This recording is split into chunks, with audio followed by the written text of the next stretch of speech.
नमस्कार। इस एक्सप्लेनर में आपका स्वागत है।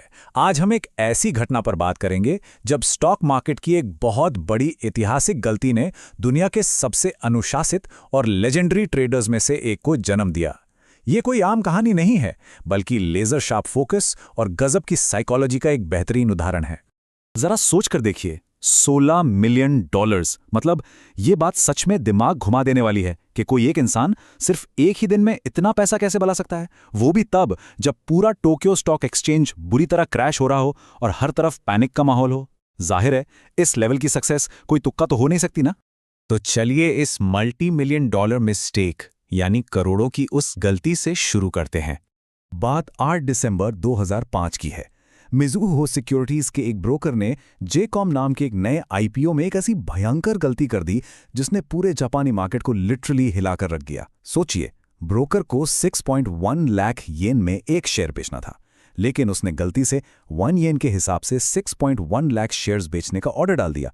नतीजा, सिस्टम क्रैश हो गया, एक्सचेंज जैम हो गया और बस कुछ ही मिनटों में करोड़ों का नुकसान हो गया।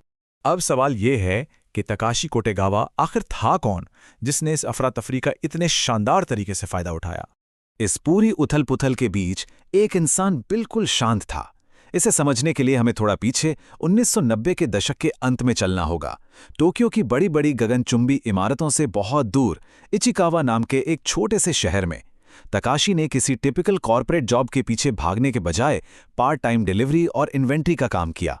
वो हर शिफ्ट के बाद पैसे बचाते रहे और धीरे धीरे ट्रेडिंग शुरू करने के लिए 1.6 मिलियन येन यानी करीब $10,000 की एक छोटी सी शुरुआती कैपिटल जमा कर ली। इनकी डेली रूटीन बिल्कुल सिंपल थी। सुबह 7 बजे उठना, पास के स्टोर से राइस बॉल या नूडल्स लाना और फिर चुपचाप ट्रेडिंग टर्मिनल के सामने बैठकर ऑनलाइन चैट रूम्स, खासकर 2 चैनल फोरम को बस ऑब्जर्व करते रहना। उनके लिए ट्रेडिंग सिर्फ पैसे बनाने की मशीन नहीं थी, बल्कि ये एक साइकोलॉजिकल पजल थी जिसे वो बड़े मजे से सॉल्व कर रहे थे। और यहीं से मार्केट के डर को पढ़ने का ये सिलसिला शुरू होता है। साल 2000 के आसपास जब .com बबल फटा और जापानी स्टॉक मार्केट 39,000 से सीधा 13,000 पर आ गिरा, तब तकाशी ने अपनी हर एंट्री, एग्जिट और गलतियों की एक बहुत ही स्ट्रिक्ट डायरी मेंटेन करनी शुरू की। और यहीं से उनकी कोर फिलॉसफी सामने आई। उनका मानना था कि जब लोग मार्केट में पैनिक करते हैं तब चार्ट न्यूज से कहीं ज्यादा चिल्ला चलाकर बोलता है। यानी वो सिर्फ मार्केट को नहीं, बल्कि इंसानों के उस डर को ट्रेड कर रहे थे जिसका पैटर्न हमेशा एक जैसा ही होता है। आइए देखते हैं कि कैसे इस फिलॉसफी से एक सॉलिड एंट्री स्ट्रैटेजी तैयार हुई। तकाशी बड़े ही धैर्य के साथ फियर एग्जॉशन यानी डर के पूरी तरह खत्म होने का इंतजार करते थे। ये वो टाइम होता है जब रिटेल ट्रेडर्स घबराकर अपना सब कुछ बेच देते हैं, मार्जिन कॉल्स आने लगती हैं और फाइनली जब आखिरी डरा हुआ सेलर भी हार मान लेता है, बस ठीक उसी शांत पल में तकाशी मार्केट में एंट्री लेते थे। है ना कमाल का अप्रोच। अब अगर कैपिटल एलोकेशन की बात करें तो उनका अनुशासन सच में किसी साधु संत जैसा था। उन्होंने अपनी लाइफ में कभी मार्जिन का इस्तेमाल नहीं किया।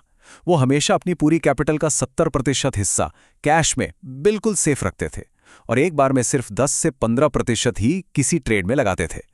उनके लिए अपना पैसा बचाना मुनाफा कमाने से कहीं ज्यादा जरूरी था। तो चलिए वापस चलते हैं जेकॉम के इस बड़े जैकपॉट वाले दिन पर।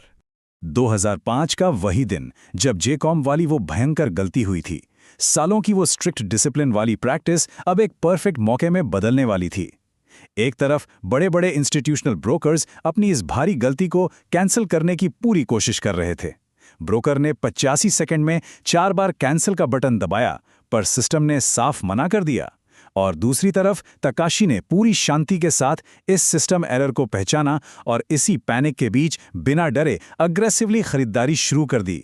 उस भयंकर अफरा तफरी के बीच उनके इस शांत और कैलकुलेटेड डाउ ने उन्हें 2 बिलियन येन का भारी भरकम मुनाफा कमा कर दिया। और दोस्तों, बस इसी एक दिन ने उन्हें हमेशा के लिए द जेकॉम मैन या BNF नाम का एक लेजेंड बना दिया। अब आते हैं 2008 के उस बड़े मार्केट क्रैश पर, जो उनके लिए एक असली इम्तिहान था।